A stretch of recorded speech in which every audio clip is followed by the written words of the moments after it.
Back in 2018, a prominent youth leader in Bhopal was murdered, right out in public. It kicked off a case that would take over 5 years to finally get a resolution. So today, we're going to dive deep into the story of Raja Raghuvanshi and the long, winding road to a final verdict.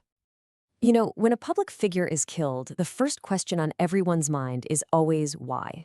Was this a calculated political hit to silence a rising star, or was it something much more personal, like a grudge that just spiraled way out of control? This one question, really, is what framed this entire 5-year saga. All right, so before we get into all the theories and the courtroom drama, let's just lay down the cold, hard facts of the crime itself. What exactly happened on that night?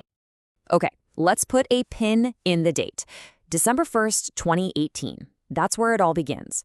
But the story doesn't actually end until February 2024. Think about that for a second. More than 5 years between the crime and the verdict. That timeline itself becomes a huge part of this case's story. So who was at the center of all this? A man named Raja Raghuvanshi.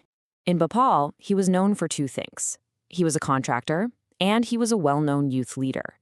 And that public profile? Well, it just made his murder all the more shocking. The cause of death was brutal and direct. He was fatally stabbed. Okay, so with the basic facts in place, the police investigation begins. And this is where the story gets really interesting, because it splits into two completely different directions. The search for a motive? Yeah, that became the most debated part of the entire case. And you can see the two competing ideas clashing right here. On one hand, you had the public theory.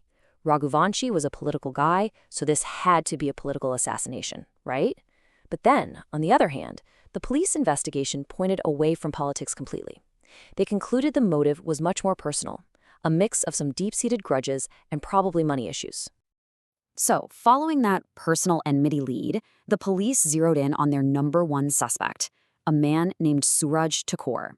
He and several others were arrested, and just like that, the case moved away from public speculation and into the hands of the justice system. After years, and I mean years, of delays and legal battles, the case finally reached its end. So what was the final judgment? Finally, in February 2024, more than 5 years after the murder, the court delivered its verdict. In total, 5 individuals were found guilty for their roles in the crime. The sentences really reflected each person's level of involvement. The main guy, Suraj Thakur, and one of his accomplices, got the harshest penalty you can get: life imprisonment. The other 3, they were each sentenced to 7 years of rigorous imprisonment. So after looking at the incident, the investigation, and the verdict, what's the ultimate takeaway from this long and pretty complicated case? So was justice served? I mean, on one hand, you'd have to say yes. After a very methodical 5-year process, a verdict was reached and sentences were handed down. The system, even though it was slow, did eventually work to administer what's right and fair. But that brings us to the bigger question, doesn't it? While justice was technically delivered, that 5-year timeline is just impossible to ignore.